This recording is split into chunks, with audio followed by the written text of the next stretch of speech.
Cross-trading is finally available in ATAS. On the left, you see the E-mini chart, ready for analysis, and on the right, the E-micro, where you can simultaneously enter a trade. Let's break down how this must-have feature works for your first trades on the CME.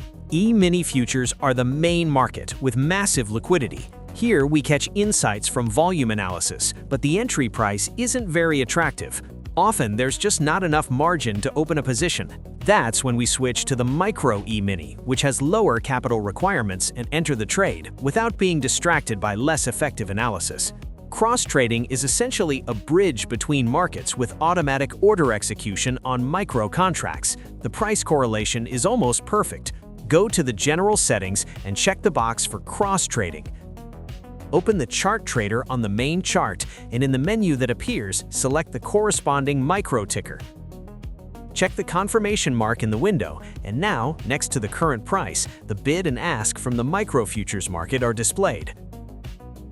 Simply place a limit order on the E-mini chart, and there it appears at the exact same level on the E-micro market. It is fast, simple, and accessible for beginners, right? Whether you are cross-trading on GC, cross-trading on gold futures, or other instruments, this is hands down the best way to get started in futures.